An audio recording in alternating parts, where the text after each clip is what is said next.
하루 10분 디지털 경제 뉴스 디지털투데이 데일리픽입니다.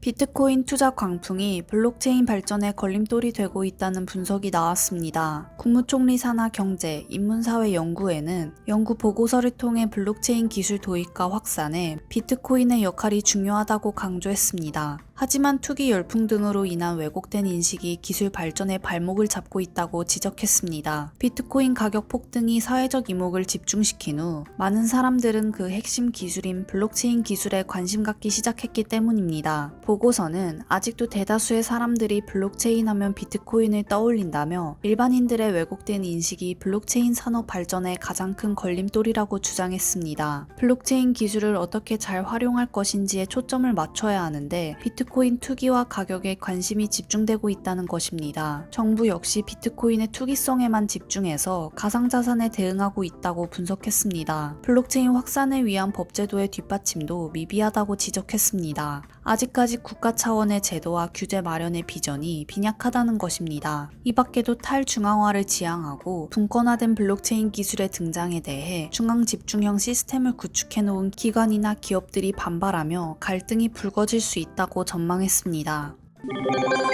부산시가 디지털 자산 거래소 사업을 다시 검토하고 있습니다. 부산광역시는 2019년 블록체인 규제 자유 특구로 선정됐습니다. 하지만 이렇다 할 활동이 없어서 반쪽짜리 실험장이라는 지적을 받았습니다. 최근 부산시 산하 부산산업과학혁신원이 부산 디지털 자산 구축을 위한 연구를 시작했습니다. 관계자는 박형준 부산시장이 공약으로 내걸었던 디지털 자산 거래소 설립 관련 내부 검토가 시작된 것이라고 설명했습니다. 회의에 참석한 한 업계 관계자는 디지털 자산 거래소 관련 초안이 이미 마련된 상태라고 밝혔습니다. 초안에는 디지털 자산 거래소가 비트코인과 같은 가상자산을 포함해 대체 불가 토큰, 증권형 토큰 등의 거래를 지원하는 내용이 담겨져 있습니다.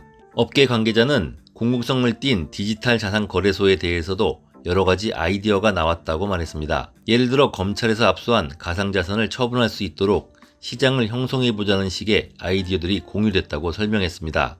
부산시가 직접 디지털 자산 거래소를 검토하고 있지만 현실화될지는 미지수입니다. 가상자산과 관련해 정부 부처 간의 이견이 크기 때문입니다. 앞서 빗썸 운영사 빗썸코리아도 부산시에서 통합거래소를 특구 사업으로 추진했지만 최종 선정되지는 못했습니다.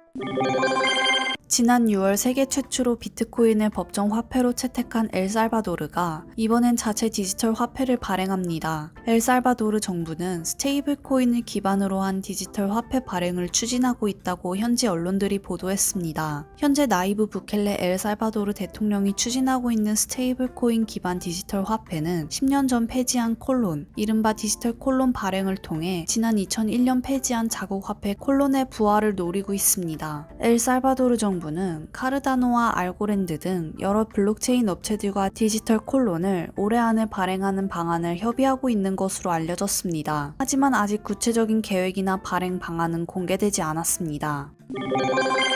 중국이 도입하는 디지털 위안화가 양날의 검이라는 지적이 나왔습니다. 디지털 위안화를 잘못 다룰 경우 심각한 금융위기를 불러올 수 있다는 주장이 제기됐습니다. 홍콩 사우스 차이나 모닝포스트는 디지털 위안화와 관련해 온라인 토론회를 주최했습니다. 황희핑 베이징대 교수는 토론회에서 기술은 항상 양날의 검이라며 중국은 금융위기 완화를 위해 디지털 위안화의 장단점을 잘 살펴봐야 한다고 말했습니다. 황 교수는 디지털 위안화를 통해 당국은 실시간으로 효과적인 통화 감시를 할 수 있어서 대외 결제 시스템에 대한 감시 역량을 강화할 수 있다고 밝혔습니다. 하지만 동시에 투기꾼 등도 기술을 활용해 빠르게 일을 처리할 수 있다고 지적했습니다.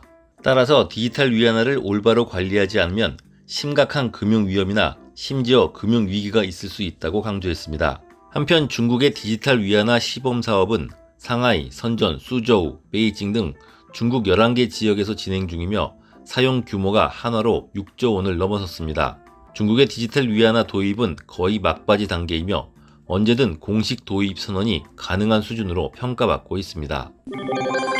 구글의 차기 플래그십 스마트폰 픽셀 6 시리즈에는 애플리케이션 프로세서를 비롯해 디스플레이, 카메라 등 핵심 부품의 삼성 제품이 대거 채택될 전망입니다. 폰 아레나는 픽셀 6 시리즈에 탑재되는 프로세서가 화이트 채플이라는 프로젝트 명칭으로 불리는 구글 실리콘으로 추정된다고 보도했습니다. 이 프로세서는 구글이 직접 설계하고 생산한 삼성전자가 맡고 있습니다. 성능은 지난해 출시된 퀄컴 스냅드래곤 870 프로세서와 동등한 수준으로 알려졌습니다. 6.4인치 디스플레이는 삼성 외 LG 등 다수 제조사의 제품이 납품될 것으로 보입니다. 여기에 삼성의 6.4인치 아몰레드 디스플레이도 포함됩니다. 후면 5000만 화소급 카메라 모듈에 들어가는 센서는 소니와 함께 삼성의 광학 센서 채택이 유력합니다. 픽셀 6 시리즈의 경우 생산은 폭스콘이 맡을 예정입니다. 하지만 프로세서와 디스플레이 등 핵심 부품의 삼성제 채택이 확정적이거나 유력한 상황입니다. 구글과 삼성, 폭스콘의 조화로 제품이 완성되는 셈입니다. 폰 아레나는 픽셀 6 시리즈가 오는 10월 정식 출시될 가능성이 높다고 전망했습니다. 테슬라의 완전 자율주행 기능을 월 구독 서비스로도 이용할 수 있게 됐습니다. 테슬라는 월 199달러짜리 구독 서비스를 통해 자율주행 기능을 제공한다고 밝혔습니다. 테슬라의 자율주행 기능을 이용하려면 지금까지는 차량을 구입할 때 해당 옵션을 선택해야만 했습니다. 풀 셀프 드라이빙으로 불리는 자율주행 옵션의 가격은 모델 Y 기준으로 $10,000, 우리 돈으로 약 904만 원입니다. 테슬라는 자율주행 구독 서비스를 미국 등 일부 지역에서 먼저 제공합니다. 모델 3와 모델 Y, 신형 모델 S가 아닌 일부 구형 차종은 대시보드 컴퓨터를 업그레이드해야 합니다. 업그레이드 비용은 $1,500입니다.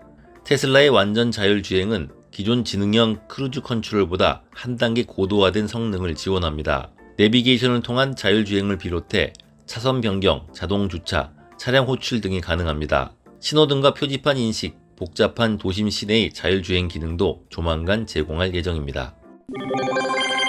LG전자가 프리미엄 사운드바 LG 에클레어를 출시합니다. LG 에클레어는 기존 정형화된 막대형 사운드바 디자인이 아닌 곡선 모양의 디자인이 특징입니다. LG 에클레어 크기는 일반 가정용 각 티슈와 비슷합니다. 가로 길이가 30cm를 넘지 않아 비슷한 제품의 3분의 1 크기입니다. 크기는 작지만 최대 320W 출력을 낼 수 있습니다. 본체를 포함해 중저음을 내는 서브우퍼, 천장 방향으로 소리를 내는 업하이어링 스피커 등으로 구성돼 다채널 입체 음향을 지원합니다. LG전자는 서브우퍼의 중저음 성능은 유지하면서도 진동을 대폭 줄이는 저진동 구조를 LG 에클레어에 처음 적용했습니다. LG 에클레어의 국내 출하가는 89만 9천 원이며 이번 달에 북미를 시작으로 유럽, 한국, 일본 등에 순차적으로 출시합니다. 야놀자 클라우드가 베트남 시장에 진출합니다. 야놀자 클라우드는 베트남 여행기업 VN 트래블과 제휴를 맺고 본격적으로 베트남에 진출한다고 밝혔습니다. 야놀자 클라우드는 야놀자의 B2B 클라우드 솔루션 사업을 맡고 있으며 지난 6월 말 공식 출범했습니다. 두 회사는 이번 제휴를 통해 베트남 여행 상품의 디지털 전환 작업을 추진합니다. 야놀자 클라우드는 서비스형 소프트웨어 솔루션을 현지 호텔에 공급해 데이터가 실시간으로 연결되는 클라우드 환경을 구축합니다. VN 트래블은 현지 마케팅과 함께 베트남 간편 결제 솔루션인 VN페이와 연동을 지원합니다. 야놀자 클라우드는 이번 협력을 계기로 2년 안에 3,000개 이상의 베트남 호텔에 솔루션을 제공한다는 목표를 세웠습니다. 행복한 하루 디지털투데이였습니다.